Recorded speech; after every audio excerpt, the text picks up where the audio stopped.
What's going on YouTube? Today I'm going to be giving my opinion on every single mod that I've done to my B5 S4. So please tune in and enjoy the video.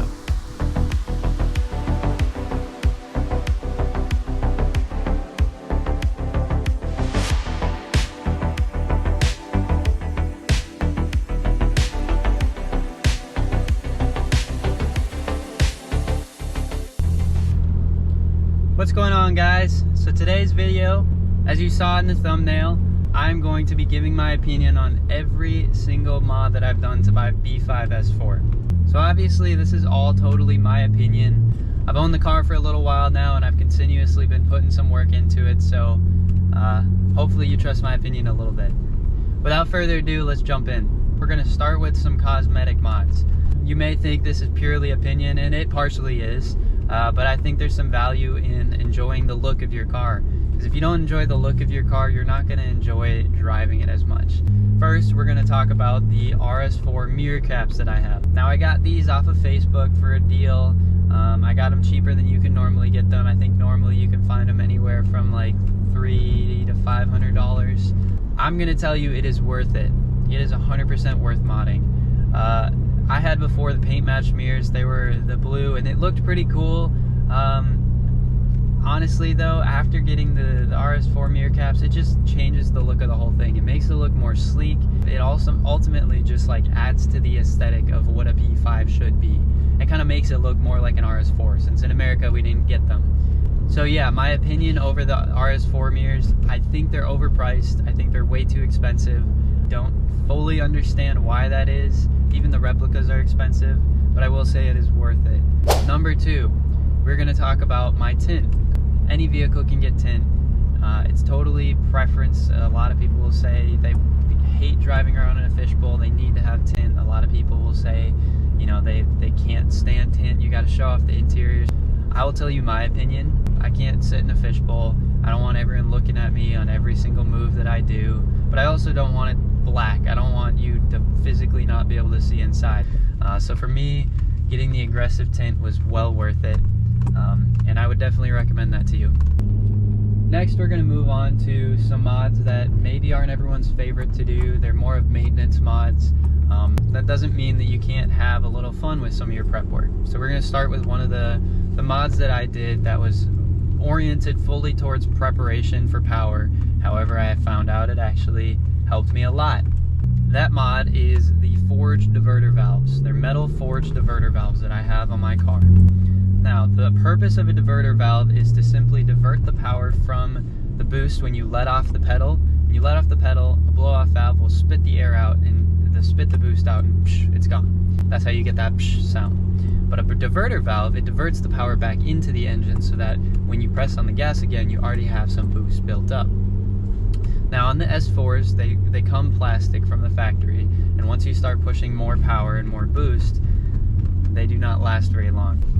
So I decided to avoid that problem, and I got metal forged diverter valves. They're easy to rebuild, they're cheap to rebuild, they handle power a little bit better than the regular plastic diverter valves.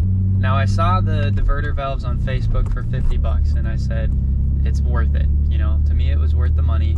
I bought them, I put them on, one of the easiest installs you'll ever do. I think it was 2 hose clamps and you just put the new ones in. Now why I say that this was a mod that I actually had fun with is because afterwards I noticed that my turbo was a little bit louder. Now it's ever so slightly noisier. Honestly, I don't know if anyone else notices it, but I notice it. And it makes me enjoy the car so much more with a little bit of turbo noise. So my personal recommendation is yes, get diverter valves. They're cheap, they're easy, they're worth it. Next, along that line is the boost lines. Boost lines on these cars, they're 25 years old. The rubber gets dry rotted. It crumbles, it cracks, and boost leaks out through those cracks. So you want to fix that as soon as possible. When I was doing mine, I actually noticed that I had a tear on my throttle boot. And so when I did it, I actually gained about 6 pounds of boost, or 6 PSI of boost. So it's definitely worth it for me, but it's also going to be worth it for you, because as soon as you start pushing more power, you're going to start eating those things up, and you do not want to run into that problem. So that one I would encourage you to do. It should be one of the first things you do as a part of your maintenance. Next, we're going to talk about the 2.0 or the R8 coil pack kit. Now the reason for this kit is to replace the OEM coil packs. They're not the most reliable. People run into a lot of misfires and a lot of issues that you just do not want to run into. You want to avoid the headache overall. This kit cost me like $200. It was super easy. All you have to do is take out the coolant box and the air box, if I remember right, and then it's just a couple bolts. While you're in there, I'd recommend replacing your spark plugs. It's just easy to do while you're already in there, and it takes no time at all, and it's like $2 a spark plug, so definitely replace those.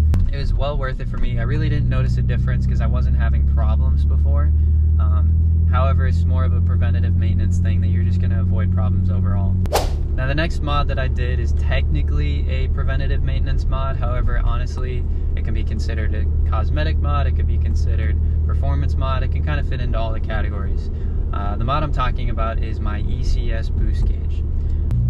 It's very aesthetically pleasing. It looks really nice in the interior. It looks like it's supposed to fit. It looks like it came that way from the factory.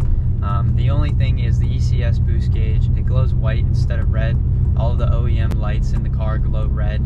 I honestly like it. I was hesitant at first, but when I put it in, I really like the way it looks. It makes it pop a little bit more, but it doesn't look like it's out of place. You want to know what PSI you're pushing. When I got this car, if I had had the boost gauge, I would have known that there was a problem. I would have known that there was a boost leak, and that would have been able to save me time. It would have also probably saved me a little bit of a headache, because when I found it, I was super annoyed. It would have just helped me overall to avoid all problems considering the boost. Now, I personally am pushing about 18 PSI of boost, and on the hotter days, it feels like it's not. It feels slower, and sometimes I don't know if that's because of the heat or if it's because of me having a hole in my boost lines or a rip or a tear. So with this boost gauge, I'm able to monitor that. It keeps it more intact. It keeps my mind right. It just helps me to know if there's any problems. I would recommend getting one. Would I recommend ECS's boost gauge? Not necessarily. I do think it's really good, and I definitely think the kit was very interactive. It was super simple. They had every part that I needed to do the mod itself. I needed to drill into the boost lines and tap into them and everything. So the kit itself was great. The aesthetic of the ECS boost gauge I really like. It may not be for everyone. I know there's other companies out there that do really good kits, so definitely look in and see what you like the look of the best. But as far as practicality, the ECS boost gauge is just, it works for everything I need, and I would definitely recommend that. Now on to my 3 favorite things about this car: the coilover, the exhaust, and the tune. Now I waited to do the tune until I had some of the preventative maintenance done. The exhaust you can do at any time. I also waited for that though, just because it costed a little bit more money. And the coilovers. The coilovers also took a little bit out of my paycheck. So I waited for all 3 until later on in the modding process, but you can do it at any point, to be honest. The tune, I would recommend waiting until you do some preventative maintenance, but the coilovers and the exhaust, you can do it anytime. I'm going to start with the coilovers. I have KW V3 coilovers installed. I got them used, so they're maybe a little bit worn out, but overall, I would say it's a very, very good driving experience. I've been using them this whole time that I've been driving. It really hasn't been too bumpy. Obviously, any coilovers you have on a bumpy road, it's going to be a little rough. But the car overall, it eats bumps pretty well. I would say cornering, it's not the stiffest. I have it on full stiffness. I don't have the rebound set fully. The rebounds are right about the middle, but it handles well, but it feels a little softer than I would think for being on full stiff. Could that be because they try to make it more of a comfortable ride? Possibly. It's just from what I've experienced, it hasn't been as rigid as I would like. Now, that being said, I don't have any aftermarket sway bars or anything like that to help with the steering, so that could also be a reason why it feels a little sloppy to me. The coilovers themselves, though, I would say are super solid. They are pretty expensive. Like I said, I got them used, but brand new, I want to say they're around $3,000. Super worth it in my opinion, but man, they are expensive. I will say though that the car looks 10 times better now that it's lowered. I rub a little bit with the loweredness that I'm at right now, but only really at full turn when I hit bumps. So it's pretty solid. Looks wise, definitely beautiful when they're lowered. But yeah, the coilovers I would recommend to anyone doing I'm not going to recommend these because I honestly don't know enough about them, and I don't know about the competitors as much, but it is a pretty solid coilover system, and I enjoy it. Next, we're going to move on to the exhaust. So the exhaust is an APR exhaust. I don't know what specific model because it's so old. I got it off of an old parts car, and I don't actually know if you can buy them anymore. But it's a really, really, really fun exhaust. It makes it super deep, so at idle, it idles really, really low. I don't know if it's specifically these cars or if it's the exhaust that makes it do that, but man, it's one of the loudest idles that I've heard. It's not annoying, it doesn't drone. You can drive the car pretty much anywhere as a daily, and it's really not bad at all.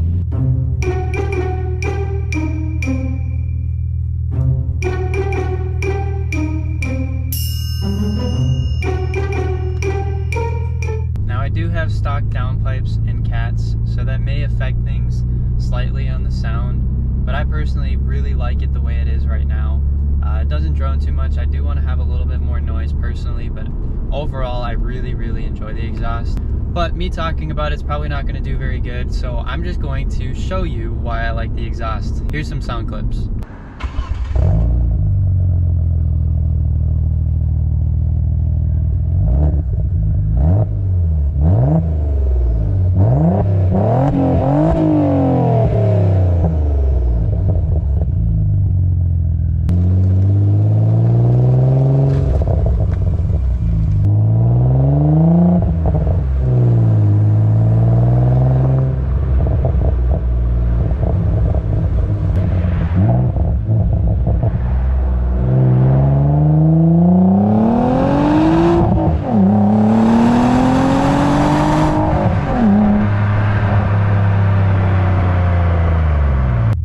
So in reality, I'm not just saying that I like it, it really is a really good exhaust.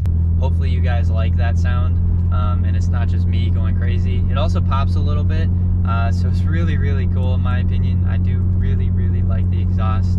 If you can get your hands on one, if you can source one somewhere on a Facebook group or on Marketplace, I would definitely recommend that. It's really, really sweet. I got mine for pretty cheap, so definitely get an exhaust for your car. It's going to make it way more fun. But specifically, yes, the APR is a pretty solid exhaust. I really enjoy it. Now on to the most important mod on this car, the tune. So this is a Stage 2 APR KO3 tune. It works on the stock turbos. You don't have to upgrade turbos or anything like that. So it simply is a plug and play tune. I just swapped out the ECU and put that one on. It changes the car drastically. I don't know the exact numbers because I got it off of an old car and I don't know exactly the numbers on the dyno sheet. I asked APR, they didn't know either because it's so old. But roughly it adds about 80-90 horsepower. I really, really think that changes the drive of the car. Obviously a little bit of extra power makes it more fun. The tune also makes the car sound a little bit louder. The turbos spool a little bit more because it switches from 12 psi to 18 psi with this tune. I personally didn't know if I would want a chip tune or if I'd want to wait because I plan to go KO4 on this car. I plan to switch turbos, in which case I'll have to switch to tunes. I will never regret getting this tune. I recommend to you guys, even if you plan to upgrade your car, if you are driving it currently, put a tune on there. It wasn't that expensive. And when I go to upgrade my tune and upgrade the turbos, I can always just resell that tune. So it's definitely worth it. It makes the car more enjoyable to drive. It adds to the experience. And just that little bit of extra power just makes the car 10 times more fun to drive. It's not much power, but it's enough to enjoy. So I definitely would recommend getting a chip tune. Do you have to go APR? No. There's a lot of really good companies out there. I'd recommend just Stage 1. That's really all you need. I just happened to stumble across a Stage 2. Now, just to be transparent, if you do get a KO3 chip tune, it may compromise the life of your turbos. Depending on what type of tune you get, the more boost it pushes, obviously you're adding some power, which also takes away from reliability. So if you plan to eventually go KO4, eventually switch out turbos, definitely do it. You have a decent amount of lifespan on the turbos with the tune, but if you're planning to keep it stock forever, do your research on your tunes and try to find one that's really, really minimal and not as aggressive.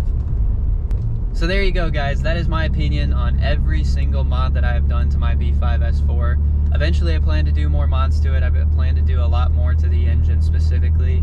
I hope to do sway bars additionally, and just anything to help the handling. But as of right now, that is what I've done to it, and those are my opinions. Everything I've done research for, so if you're building your car, do not just take my word for it. See what other people's opinions are, look online, try to find something that truly supports what you want to do with your car.